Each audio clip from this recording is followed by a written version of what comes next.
కదా. అంటే మీరు చదువుకున్న తర్వాత ఒక 2 వైర్లు జాయిన్ చేస్తే బల్బ్ వెలుగుతుంది అనుకోవడము, దాన్ని అప్లై చేసినప్పుడు యు ఆర్ ఇంటెలిజెంట్ అంతవరకు. మరి మేధావి ఎప్పుడు అవుతాడు అంటే, ఇందాక నేను చెప్పాను మీరు బాబాసాహెబ్ అంబేద్కర్ గారు,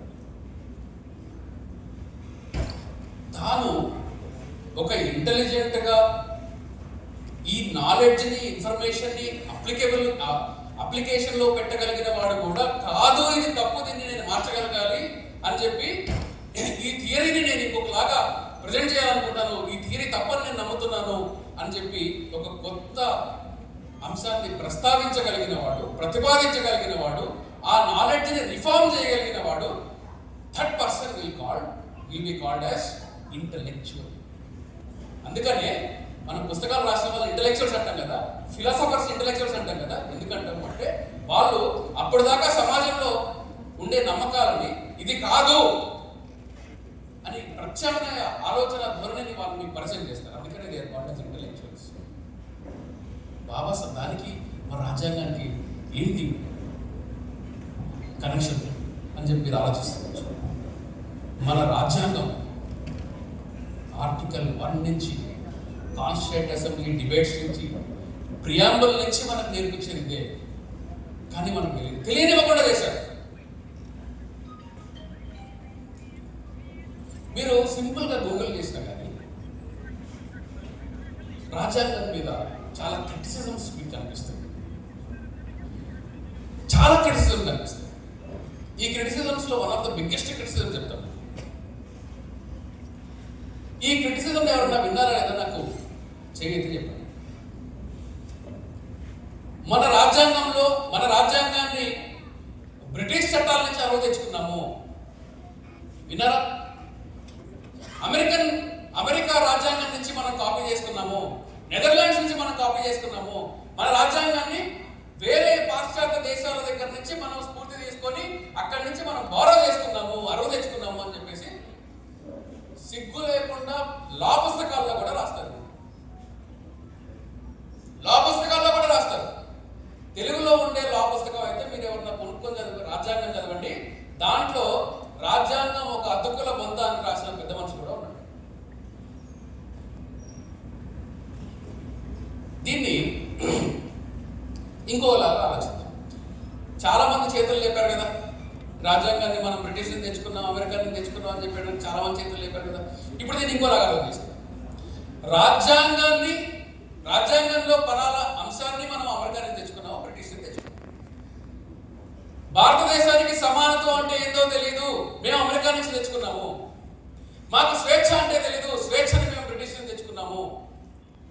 మాకు రైట్ టు లైఫ్ అంటే మాకు గౌరవం లేదు, అది ఏందో కూడా మాకు తెలియదు, మేము నెదర్లాండ్స్ నుంచి తెచ్చుకున్నాము. మనిషికి కావాల్సిన కనీస హక్కుల్ని మాకు ఇవన్నీ హక్కులు తెలియదు, మనిషిని మనిషిలాగా చూడటం మాకు తెలియదు, మేము ఇవన్నింటినీ అరవ తెచ్చుకున్నాము అని చెప్పడానికి మినిమం కామన్ సెన్స్ ఉండాలి కదా. అది వింటే మనం ఎట్లా ఉన్నాం? ప్రశ్నించామా? మన రాజ్యాంగం ఎలా మొదలైందో తెలుసా? ఈరోజు సెక్యులరిజం అంటే ఏంటి? సెక్యులరిజం అంటే ఏంటి సార్? రాజ్యంలో సగం డివైడెడ్ ఆన్సర్స్ వస్తాయి. కొంచెం సమాజంలో యాక్టివ్గా ఉండే వాళ్ళకి ఒక సార్ మన ఆన్సర్ మంచి ఆన్సర్ చెప్పారు, ఇంత లీగల్గా చెప్పారు. మీరు ఈ మీటింగ్ అయిపోయిన తర్వాత, ఇప్పుడు మొబైల్స్ రీకండి, ఈ మీటింగ్ అయిపోయిన తర్వాత మీరు సెక్యులరిజంని వికీపీడియాలో చదవండి. అందులో ఇండియన్ సెక్యులరిజంకి మాత్రం సపరేట్గా పేరు ఉంటుంది, సపరేట్గా ఒక మీనింగ్ ఉంటుంది. ఇండియన్ సెక్యులరిజం అని ఉంటుంది. ఈ ఇండియన్ సెక్యులరిజం అంటే ఏంటి అంటే అన్ని మతాలు సమానమే, అన్ని మతాలు సమానం అని చెప్పడం సెక్యులరిజం. ఇది భారతదేశంకు మాత్రమే ఉండే డెఫినేషన్. ఇది ప్రపంచం మొత్తం కూడా సెక్యులరిజం అంటే ఏం తెలుసా? మతానికి రాజ్యానికి సంబంధం లేకుండా ఉండడం, మతరహిత రాజ్యంగా ఉండడం. అంటే ప్రభుత్వానికి మతానికి సంబంధం లేదు, state and religion are separate. ఇది సెక్యులరిజం అంటే. కానీ మనం భారతదేశంలో ఏం చేసాము? అన్ని మతాలు సమానమే, ఇది సెక్యులరిజం అని చెప్పాము. అసలు రాజ్యాంగం ఏం చెప్తుందో కూడా మనకు తెలియకుండా అయిపోయింది. ఒక లైన్, ఒక పదంతో మార్చేశారు కదా మన మైండ్ సెట్ ని. మతాలు లేదు, కులాలు లేదు, అన్ని కులాలు సమానమే, కులమే అసమానము, దానిలో సమానత్వం ఏంది? సెక్యులరిజం అంటే అది కాదు. మన భారతదేశం ఎలాంటి సెక్యులర్ క్యారెక్టర్ని కలిగి ఉందో తెలుసా? మీరు మొత్తం భూతత్వం పెట్టి వెతికినా కానీ ఈ మధ్య కొన్ని పొలిటికల్ పార్టీస్ వాళ్ళు అంటున్నారు ప్రియాంబుల్లో అసలు సెక్యులరిజమే లేదు అంటున్నారా లేదా? రాజ్యాంగ పీఠికలో లౌకికవాదం అనే పదమే లేదు, సెక్యులరిజం అనే పదమే లేదు.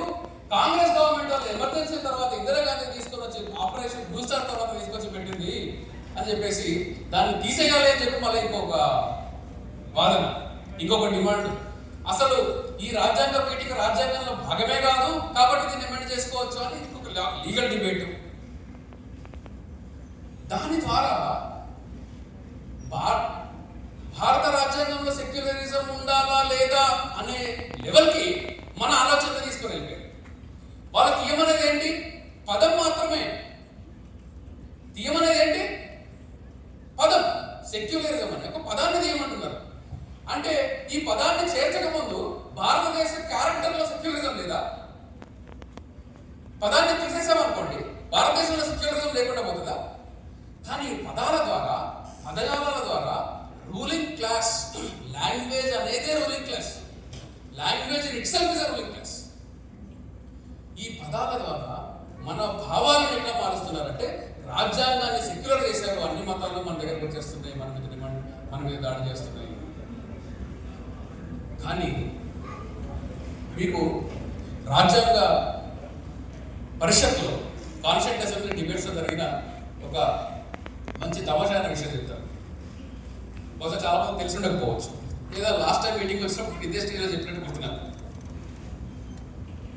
ఏమైంది అంటే మీలో రాజ్యాంగాన్ని ఎంతమంది చూశారు? చాలా చాలా సిన్సియర్గా కొంతమంది మాత్రం లేపారు. ఎందుకంటే నేను నా ప్రశ్న కూడా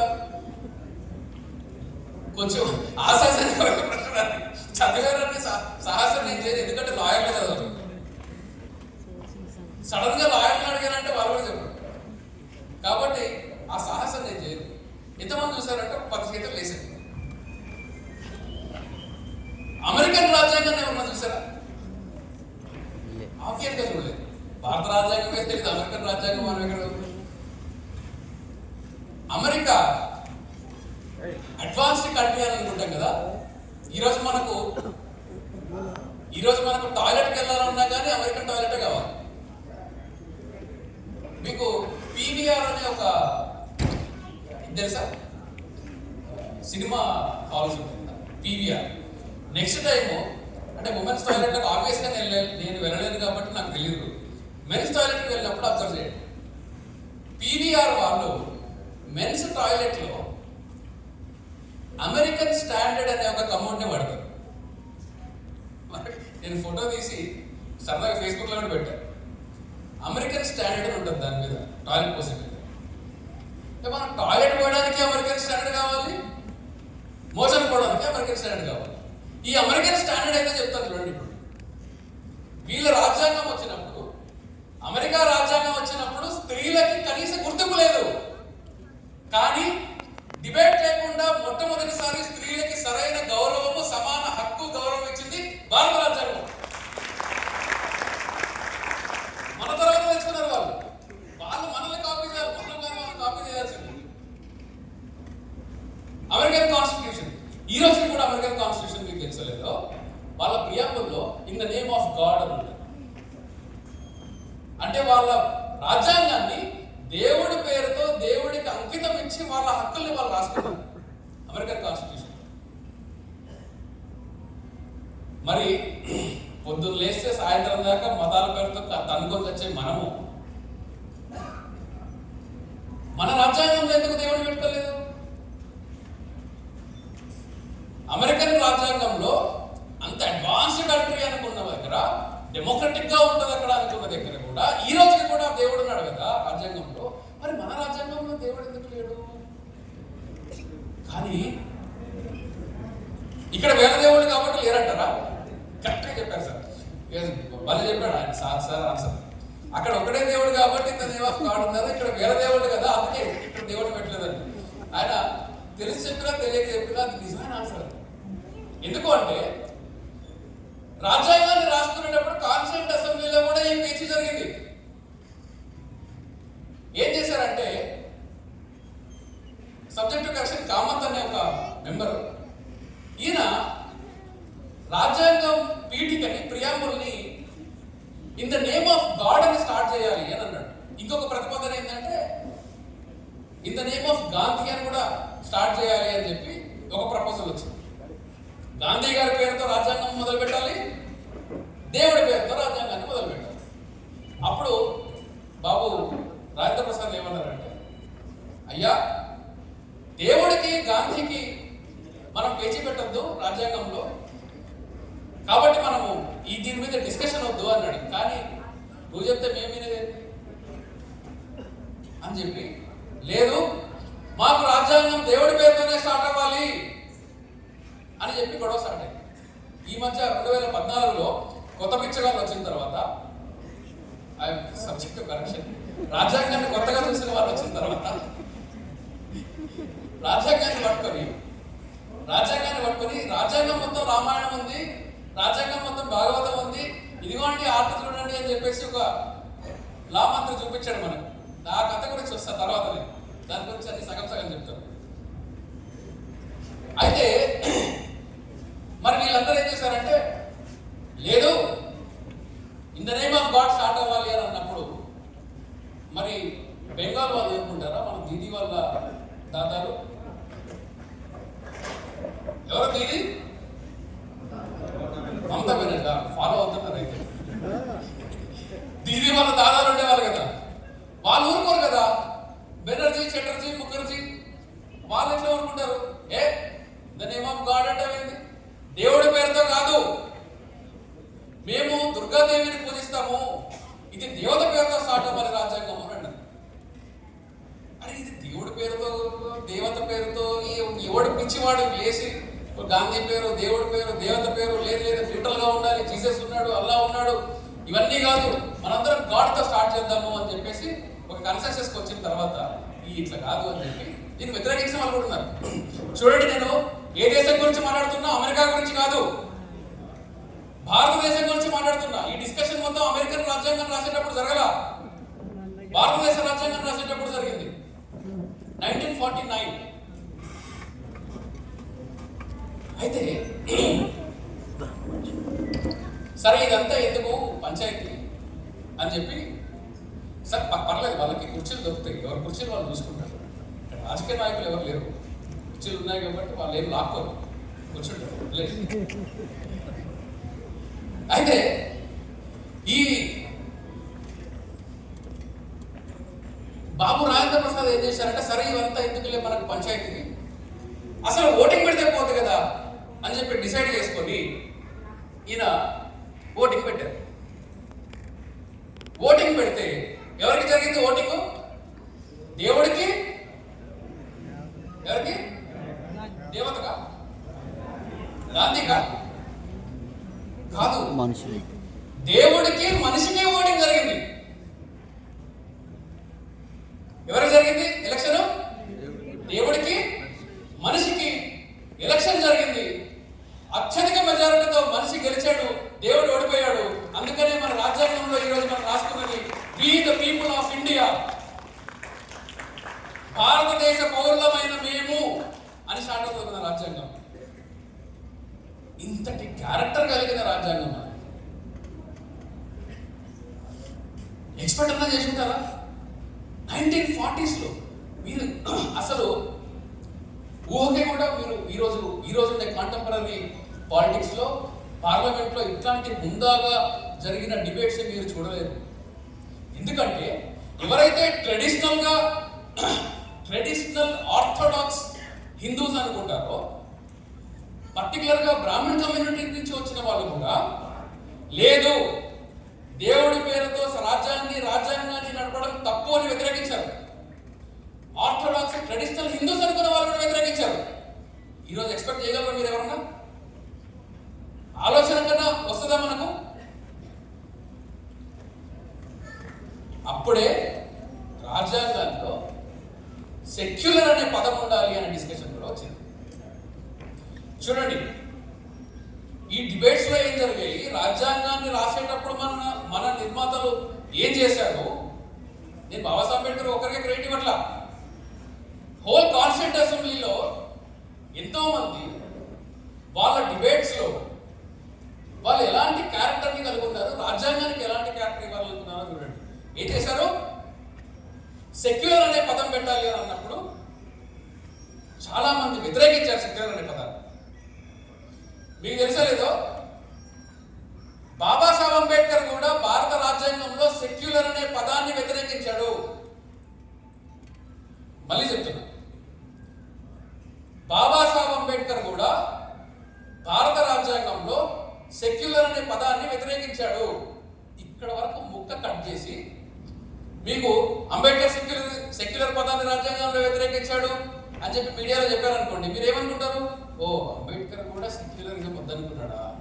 తేడా ఉందిగా. ఇప్పుడు అదే చెప్తారు. బాబాసాహెబ్ అంబేద్కర్ నో డౌట్, సభాముఖం కూడా చెప్తారు, బాబాసాహెబ్ అంబేద్కర్ ప్రతి మతాన్ని క్రిటిసైజ్ చేశాడు. మతంలో మానవత్వం లేకుంటే అది మతమే కాదు అని అన్నాడు. ఆయన హిందువులకి ఒక క్రిటిసిజం, ముస్లింలకు ఒక క్రిటిసిజం చెప్పలా. మీరు ఆయన ప్రతి మతంలో ఉండే అమానవీయమైన ప్రాక్టీసెస్ ని వ్యతిరేకించిన వాళ్ళలో అంత హుందాగా వ్యతిరేకించిన తర్వాత కూడా ఆ రోజు ఉండే ముస్లిం కమ్యూనిటీ బాబాసాహెబ్ అంబేద్కర్ తో నిలబడి గెలిపించి కాన్స్టిట్యూషన్ అసెంబ్లీలో పంపించింది. ఈరోజు చేయగలుగుతారా? సో అట్లాంటి బాబాసాహెబ్ అంబేద్కర్ కూడా ఆయన సెక్యులర్ అనే పదం వద్దు అనడానికి రీజన్ ఏంటో తెలుసా? ఆయన చెప్పింది ఏంటి అంటే, మన రాజ్యాంగం సెక్యులర్ క్యారెక్టర్ కలిగి ఉండాలి, సెక్యులర్ పదం కాదు అన్నాడు. అర్థమైందా? సెక్యులర్ క్యారెక్టర్ కలిగి ఉండాలి, సెక్యులర్ పదం కాదు. పదం ఉంటే ఏంటి, లేకపోతే ఏంటి? నీ క్యారెక్టర్ కదా ఉండాలి. ఇప్పుడు ఫర్ ఎగ్జాంపుల్,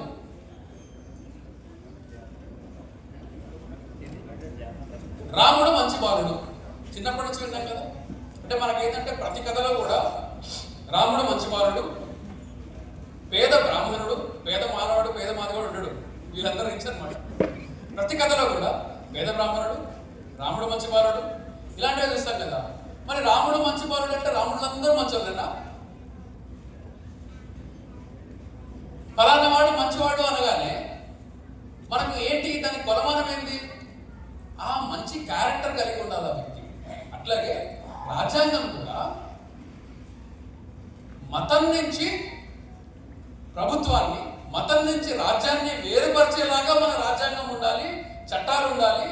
అంతేగాని ప్రతి దానిలో మనం సెక్యులరిజం అన్నామని అంటే, సెక్యులర్ అనే పదాన్ని వాడడం వల్ల ఫ్యూచర్లో దీన్ని డీవియేట్ చేసే ఛాన్స్ ఉంది అని కూడా ఆ రోజు కాన్స్టిట్యూంట్ అసెంబ్లీ డిబేట్స్ జరిగే క్రమంలో మనం చదివితే మనకు అర్థమవుతుంది. 1948-49 కాలంలో రాజ్యాంగంలో కొన్ని అంశాలని పెట్టాలి అనుకున్నప్పుడు బాబాసాహెబ్ అంబేద్కర్ ఏమన్నాడంటే, అమెండ్మెంట్ ప్రావిజన్ అంటే రాజ్యాంగాన్ని మార్చుకునే ప్రావిజన్ని తీసుకురావాలి అని అనుకున్నప్పుడు, ఇది ఎందుకు మనము కండిషనల్ గా ఈ అంశాలని మార్చడానికి లేదు రాజ్యాంగంలో అని చెప్పేసి మనం కండిషన్స్ పెడదామని అనుకుంటే, బాబాసాహెబ్ అంబేద్కర్ ఏమన్నాడు, అప్పటి మెంబర్స్ ఏమన్నారు తెలుసా? ఈ రోజు 1948లో మనం ఇక్కడ మాట్లాడుతున్నాం కదా, రేపు రాబోయే 50 సంవత్సరాల్లో, 100 సంవత్సరాల్లో వాళ్ళ పరిస్థితులని, వాళ్ళ ఆలోచన విధానాన్ని, వాళ్ళ సంస్కృతిని, వాళ్ళ అప్పటి సొసైటీని డిక్టేట్ చేయడానికి మనం ఎవరమి? ఫ్యూచరే తనని తాను డిసైడ్ చేసుకోవాలి. మనం ఈరోజు ఎవరికి కూడా కండిషన్ పెట్టకూడదు, ఆ కండిషనల్గా మనం సమాజాన్ని నడపాలి అనుకోకూడదు అన్నంతటి గొప్ప రాజ్యాంగ నిర్మాతలు మన రాజ్యాంగాన్ని రాస్తారు. అందుకనే మనకి ఈరోజు రాజ్యాంగాన్ని మార్చుకోగలిగిన, రాజ్యాంగాన్ని అమెండ్మెంట్ చేసుకోగలిగిన ప్రాజెక్ట్స్ మనకి. మీకు ఇవన్నీ చెప్తా ఉంటే, ఇందాక మాట్లాడేటప్పుడు 2 నిమిషాలు 3 నిమిషాలు అని చెప్పారు, నాకు టైం చెప్పారు.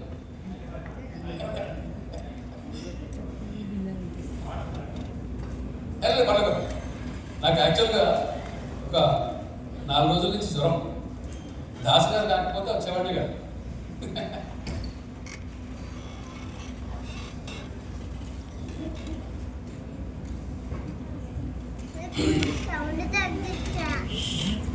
ఇవన్నీ ఇప్పుడు నేను చెప్తున్న అంశాలు కొంచెం కామంగా ఆలోచిస్తే మీకు ఒక విషయం అర్థమవుతా ఉన్నది. ఏంటి అంటే చట్టమైన రాజ్యాంగమైన ఒక మనిషి క్వాలిటీ క్యారెక్టర్ అయిన కండిషన్స్తో కాదు, అది కండిషన్స్తో ఉండకూడదు. ఎప్పటికప్పుడు మార్పుకి సిద్ధంగా ఉండాలి.